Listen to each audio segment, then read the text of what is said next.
Invited guest, Mr. Chair. In the last hearing, I intimated my desire to invite also SunWest, considering that it is the company founded by Congressman Saldico, where his name was also very much floated in this hearing. First, it was mentioned in the sworn statement of the Discayas. It was mentioned by Representative Toby Tiangco, and very lately he was also mentioned by Engineer Alcantara. I intimated that desire in the last hearing, Mr. Chair. And also, I also asked whether Mr. Chavit Singson will be advised during this very hearing, Mr. Chair. I remember Vice Chair Erwin Tulpo confirmed us and said that he will advise you of this request, Mr. Chair. These are all requested. These are all captured in on page 207 of our transcript, Mr. Chair. So I wonder if the committee had made the invitations properly, Mr. Chair. Thank you. Unfortunately, I wasn't informed, Your Honor. But next hearing, we will invite them, definitely. Thank you. Likewise, Mr. Chair. Sir. Yes, Also, Dr. Jenny. administrative, also if we can invite again Regional Director Palacan kasi medyo malaki po yung napunta sa Mindoro. If hindi pa siya sumaharap, panay Bulacan po kasi, malaki-laki rin po yung nailagay doon. I think a total of 40 billion. And also, si Congressman Toby Tiangco, I think his revelations during the first hearing were very revealing. If he can be invited. Nahiya po siya pumunta. Sabi niya kasi he was not invited. Baka sabihin, epal siya. But I think he can help a lot. Yes, we will also invite him or ilan ba, JB? Only one? Ayan, si Toby Tiangco and Panakan and siguro yung mga Yes, taga Mindoro. We'll invite them in the next Thank you, hearing. Mr. Chair. Okay. Mr. Chair? Yes, Senator De La Rosa. So, hindi pala ito ang last hearing natin. Meron pa tayong kasunod na hearing. Definitely. Thank you, sir. Thank you. Thank you. And So- Mr. Chair, lastly, may I confirm if the chairman made an announcement that Mr. Saldico will not be invited? Yes, as you know, you have been a congressman for many years. There's what we call interparliamentary courtesy. We do not invite or summon members of Congress in the same manner that they don't invite senators to their hearings. It is up to the congressmen or senators concerned to appear before their inquiries in aid of legislation. That is a tradition. Yes, Mr. And Chair. that tradition is not accorded to individual members of Congress of either house. It is accorded to the institution. Yes, Is that, yeah. you will. Yeah, but if he is expelled, then we'll invite him. He's no longer member of Congress. Representative Chanco was not expelled, Mr. Chair, but Yes, but When he was invited, he is voluntarily appearing before the committee. yes, but there was an invitation. No, we did not extend any invitation to I was the Representative- one who invited him Well, when I was the chairman. You can speak for yourself. Yes, that's why. He can be invited. There is no violation of interparliamentary. Anyway, that's water under the bridge. He will appear, I think, anytime now because he was informed by Senator Ejercito. So can we just proceed? We have a long Sinasabi ko day. po yung tungkol kay Mr. Saldico. All Kung right. sakaling Go ahead. halimbawa nandito siya, we can invite him. Okay. Okay, thank you. No issue there.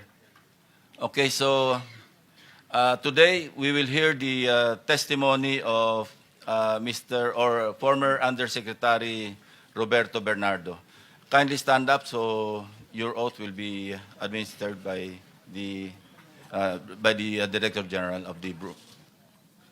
Do you swear or affirm to tell the truth, the whole truth, and nothing but the truth in this proceeding? Thank you. You may take your seat. Thank you. Are you ready to make your statement? Yes po, Mr. Chair. You may proceed.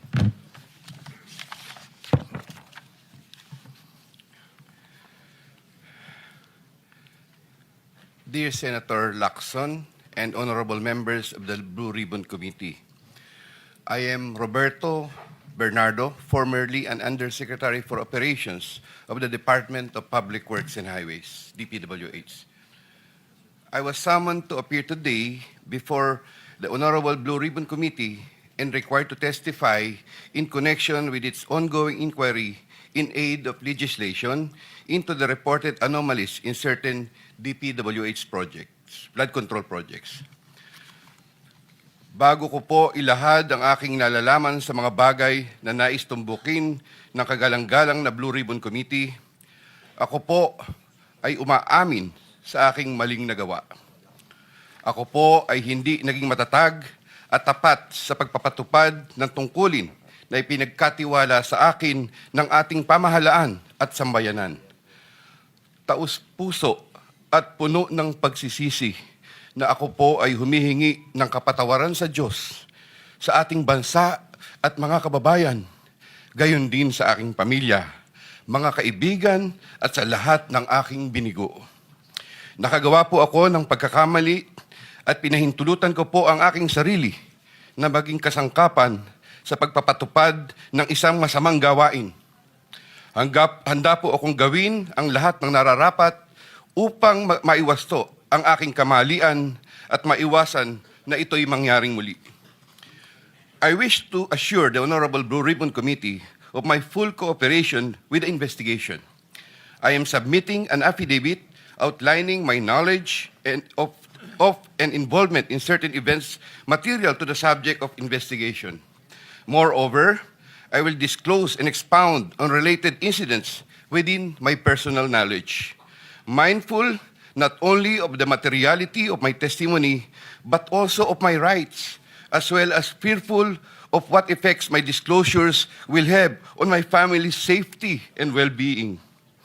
I have applied before the Department of Justice for coverage as a state witness under Republic Act number 6981, otherwise known as Witness Protection, Security and Benefit Act.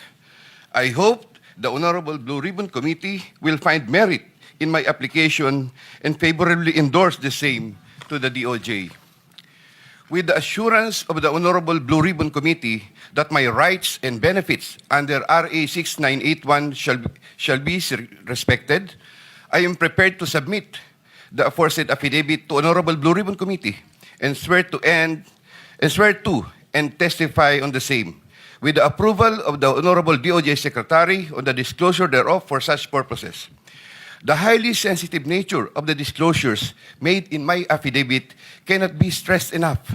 These deal with involvement in irregularities of 4 senators and 1 congressman, 1 member of a constitutional commission, and 1 undersecretary, seriously undermining public trust in 2 out of 3 branches of our government and a constitutional body, thereby posing a significant threat to our national security as it may lead to political instability, which may weaken the ability of the government to function effectively.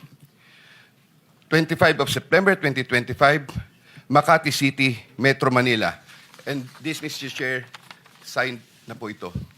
Okay. May we hear from Secretary Remulla since he mentioned about his application for admission into the program? Your Honor, we will have to evaluate his statements in relation to all the other testimonies that we have gathered in the DOJ and in the Blue Ribbon Committee. The Senate President. Mr. Mr. Chairman, Guzman. yeah. We would like to listen to your sworn affidavit, if you have one, or an affidavit that you will swear to complete the disclosure that you're talking about. Otherwise, those are mere general statements. Please, thank you. Yes, Mr. President, Mr. Chair, may I be allowed to read the Yes, you may proceed, Yusek Bernardo. affidavit? I, Roberto R. Bernardo, Filipino, of legal age, a resident of Malolos City, Bulacan, under oath, deposed and state. In connection with the ongoing Senate Blue Ribbon Committee investigations, I intend to submit this affidavit which provides details of my knowledge about matters within my jurisdiction relating to flood control projects when I was still serving as Undersecretary for Operations of the Department of Public Works and Highways. This affidavit lays out details. Sorry, excuse me. You have your counsel now with you? Yes, sir. Yes, po, Okay, Mr. on Chair. record. Okay. This affidavit lays out details of the involvement of legislators as well as other government officials with a commitment on my part to expand these disclosures as my best recollection of facts and records may serve. Number three, since the received an invitation to appear in these proceedings, I began collating, vetting, and consolidating all written communications, documents, tables, and matrices, and lists in my possession, the retrieval of which has been difficult since I retired from public service last August 2025. With the benefit of more time and greater freedom to access files, I am confident that I can provide even more material and relevant evidence that would clarify the issues once and for all.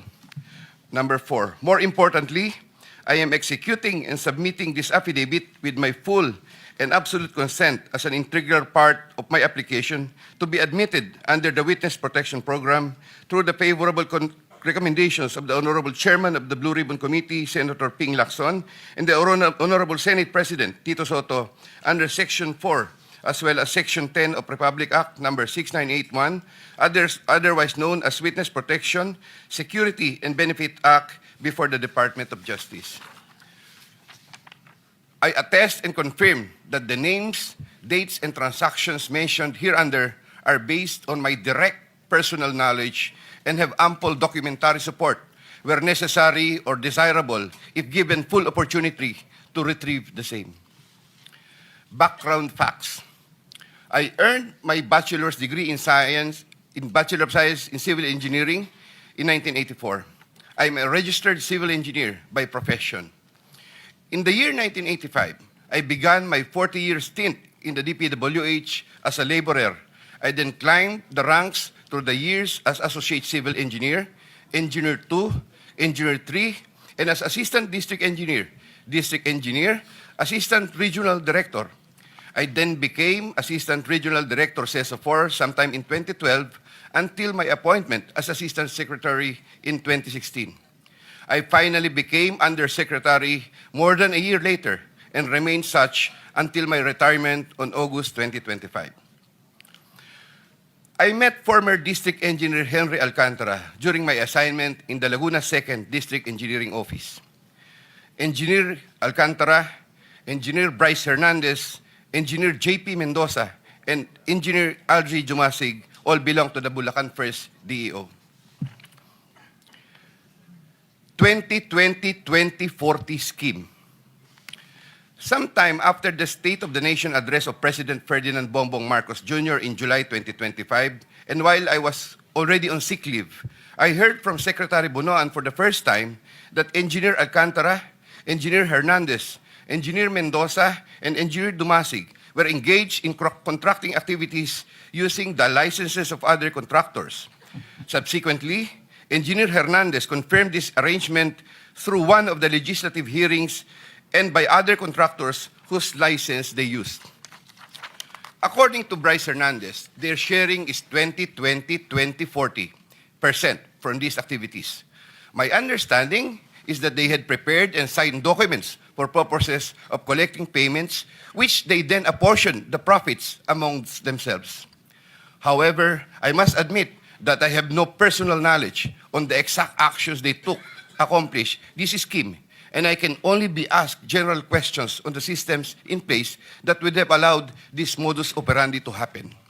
I categorically state that I have neither knowledge nor participation in these business activities, which were entirely done by Engineer Alcantara, Engineer Hernandez, Engineer Mendoza, and Engineer Dumasig on their own. Ghost projects. At about the same time, after the 2025 SONA, I also heard for the first time that aside from the 2020-2040 scheme, there were flood control projects, ghost projects, for which Engineer Alcantara, Engineer Hernandez, Engineer Mendoza, and Engineer Dumasig were also responsible. These were confirmed later by Secretary Bunaan during a separate legislative hearings. I called up Engineer Alcantara to ask him about these flood control ghost projects. He denied any participation. Subsequently, he likewise told me that he even convened the officers of Bulacan First DEO to confront them about these ghost projects, and that some officers, it was Engineer Hernandez, who was the primary person responsible for the same. In the exact words of Engineer Alcantara, si Bryce po yan. I categorically state that I have neither knowledge nor participation in these flood control ghost projects. Congressman Zaldico. My personal knowledge regarding Congressman Zaldico are set out as follows. Congressman Zaldico one time called me to say that he met Engineer Alcantara and wanted to confirm, maayos bang kausap si Engineer Alcantara? To which I replied, maayos po. Engineer Alcantara then told me that Kong Zaldico was asking for a 25% commission, and out of that amount, 2% was to be shared equally between Engineer Alcantara and myself. In his exact words, boss, hati na tayo sa 2%. Furthermore, Engineer Alcantara would tell me every time that he made deliveries of cash to Congressman Zaldico in compliance with his commitment to Congressman Zaldico.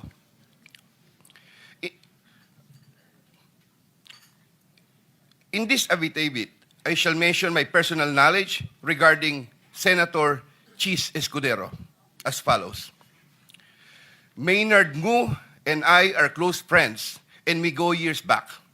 He is also a close friend and campaign contributor of Senator Chis Escudero.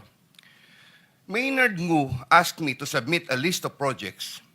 I personally submitted a list of projects to Maynard Ngu, and some of the items therein pertaining to Valenzuela and Marinduque projects were subsequently included in the General Appropriations Act. A copy of the list of Valenzuela and Marinduque projects is here to attach to this affidavit as Annex A. When I gave him the list and in relation to the commitment, I asked him, Boss, paano to? Maynard replied, bahala ka na. I asked, Boss, okay na ba ang 20%? Maynard said, okay. After inclusion of the projects in the GAA, I delivered 20% of approximately 800 million or about 160 million to Maynard Ngu, which was meant for Senator Escudero. Finally, I would like to add that deliveries of cash were personally made to me, by me, to Maynard Ngu at his office in Manila. I confirm that Commissioner Lipana requested that he be referred to officers of DPW's Bulacan First DEO. I referred to Engineer Bryce Hernandez. I have no personal knowledge if they were able to secure a project in Bulacan First DEO. Furthermore, and subject to possible referral to an executive session upon the approval of the Honorable Chairman, I attest to the broader systemic issues in DPWs that are widespread. My statements hereunder are based on personal knowledge and direct interactions with the personalities involved with great risk to my safety and that of my family members. I confirm the following. Yusek Trigiv Olaybar of DepEd. Yusek Trigiv Olaybar used to work for Senator Ramon Bong Revilla and Senator Sani Angara before his appointment as Yusek for the Department of Education. Sometime 2010, I met for the first time Yusek Olaybar, who was then working in the office of Senator Bong Revilla. Later, I learned that he transferred to the office of Senator Edgardo Angara and then later to Senator Sani Angara. Sometime 2024, Yusek Olaybar personally called me for a meeting to discuss about unprogrammed appropriations, supposedly for the office of the Executive Secretary. In the said meeting, he requested me to submit a list of projects. After the meeting, I asked Bulacan First DEO to prepare a list of projects for funding. Thereafter, Engineer Alcantara submitted a list of projects worth 2.85 billion. Here to attach as Annex B is a list of those projects. Subsequently, I submitted this list to Yusek Olaybar. Yusek Olaybar told me that the commitment is 15% In his words, Boss, 15 yan. Thereafter, the DPWH received a special allotment release order for 2.85 billion for the projects listed in Annex B. Engineer Alcantara, from time to time, would collect and deliver the agreed 15% commitment to me, which I delivered or caused to be delivered to Yusek Olivar in Magallanes, Makati, and other places.